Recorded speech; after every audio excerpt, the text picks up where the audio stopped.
A bearded man named John Creasy comes to Mexico to visit his old friend Rayburn. John is a former Special Forces member and also a CIA operative whose past duties included tracking, capturing, and even killing important enemy targets that others could not handle. However, due to mental pressure, he vented it by drinking heavily. John eventually resigned and chose to become an unemployed. Elsewhere, in a fancy restaurant, a man named Samuel Ramos, an automotive industry tycoon, is discussing with his lawyer Jordan Kalfas. They talk about declining sales, mounting company debt, and the rampant criminal cases in Mexico where the kidnapping of rich people's children is a common occurrence. Ramos worries if his child becomes a victim. Then Jordan suggests that Ramos should look for a bodyguard. Coincidentally, Ramos knows Rayburn. Therefore, Rayburn offers the job to John. In the interview, Ramos is impressed with John's rich military experience. However, Ramos dislikes John's bad habit of drinking, so he asks to keep it a secret from his wife and child. Upon arriving at the Ramos house, John is introduced to Ramos's wife, Lisa, who warmly welcomes him. John also meets Lupita Peta Ramos, a smart young girl he will be guarding. On the first day of work, John takes Peta to and from school. Along the way, Peta tries to get close by asking many questions, but John remains cold and indifferent, saying that he just wants to focus on work, not talk. He is paid to guard, not to be a friend. Hearing this, Peta is immediately disappointed. The same happens at home when Lisa asks about his relationship with Peta. John gives the same answer. As usual, John spends the night drinking lemonade, his face showing that he is still heavily burdened with his past as a killer. He wonders how many lives he has taken and whether God would forgive him. Desperate with all this, John takes a bullet intending to shoot himself in the head, but the bullet fails to fire. The next day, John takes Peta to school and Lisa to the salon. On the way, a white car follows them. John manages to note down its license plate number before the car drives off. With the swimming championship approaching, Peta must train harder. John observes that Peta's abilities are very competent, but no matter how hard she tries, Peta still can't outperform her friends. Even just to get to third place, it was because Peta was startled by the sound of gunfire. Therefore, John Creasy voluntarily trained Peta every day until the desired record was achieved. On the day of the swimming championship, thanks to extra training, Peta managed to win first place. She was overjoyed, and so was John. Since that day, their relationship has grown closer, and the laughter that had long been missing was now visible on John's face. He seemed to have found a new purpose in life. One day, John took Peta to her piano lessons. Actually, Peta preferred swimming over playing the piano, but her father, Samuel Ramos, kept forcing her. While waiting, John looked after Peta. That's when a police car suddenly stopped and blocked the road, followed by the appearance of the white car that had been following them. A shootout ensues between the police and John. Although he manages to kill the policeman, John is also shot, and Peta is kidnapped at the same time. The police in a press conference accuse John of being part of Peta's kidnapping and the shooting of 2 police officers. However, Mariana and Detective Manzano did not believe the accusations of the corrupt police. According to the data obtained, the 2 deceased police officers were not on duty. Peta's parents, Samuel and Lisa Ramos, were overwhelmed with sadness and worry about their daughter's fate. A representative from the anti-kidnapping division, Victor Fuentes, expressed his concern and declared his participation. Soon after, a call came from the kidnapper demanding a ransom of $10 million. Ramos, who had an insurance inheritance, agreed to it. As instructed, the kidnapper's request was fulfilled, but there was sabotage by another party who seized the money and shot dead the kidnapper's nephew, who was tasked with collecting the money. The kidnapper was furious and said that there was no more chance for negotiation, which meant the end of Peta's life. Lisa grabbed the phone and pleaded with the kidnapper, but the kidnapper no longer believed. Meanwhile, John, still in an unstable condition, was moved by Rayburn and Manzano from the hospital to a place like an animal clinic, fearing that the corrupt police would kill John. Manzano showed suspected perpetrator photos and explained that there was an organization of corrupt police and officials committing criminal acts to fill their pockets, yet they remained above the law.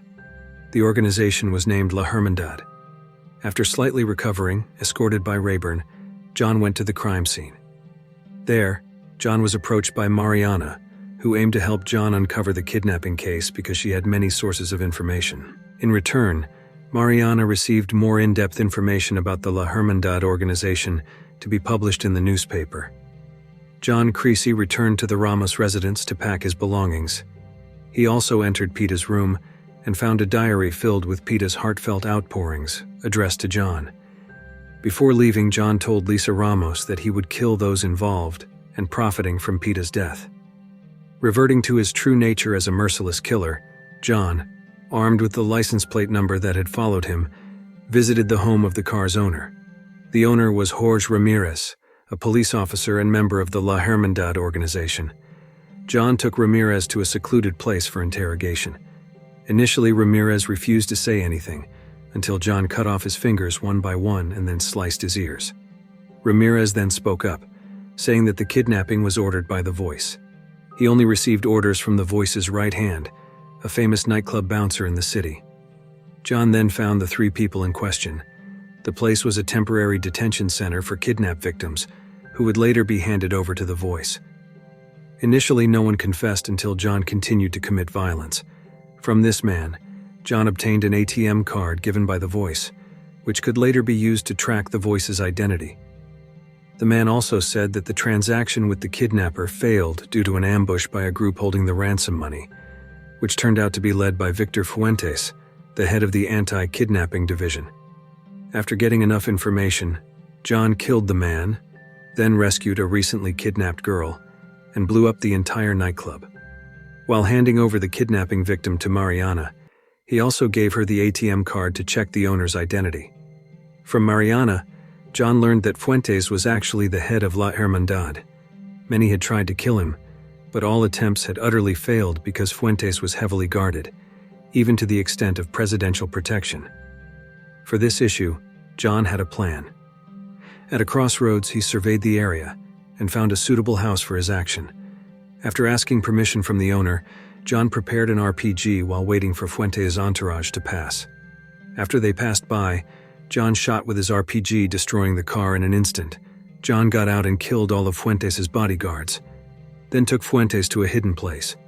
Before interrogating and showing his seriousness, John threatened Fuentes that a bomb had been placed inside his butt, set to explode in 5 minutes. Fuentes panicked and immediately confessed that he had ordered the sabotage. However, when opened, the bags contained only $2.5 million, and the rest were just pieces of paper. Fuentes was convinced that the money bags had been switched before being delivered to the crime scene, and the last person to put money into the car before delivery was Jordan Calfus, Ramos's trusted man. John then left Fuentes, who then exploded. With this information, John visited the residence of Jordan Calfus. Upon arriving at Jordan's place, John Creasy finds that Jordan Calfus has been killed, decapitated. John checks Jordan's desk and finds a bank statement listing Samuel Ramos, father of Lupita Peta Ramos. John visits the Ramos residence to inquire about Ramos's involvement in Peta's kidnapping. It turns out that Samuel Ramos himself was the mastermind behind the kidnapping.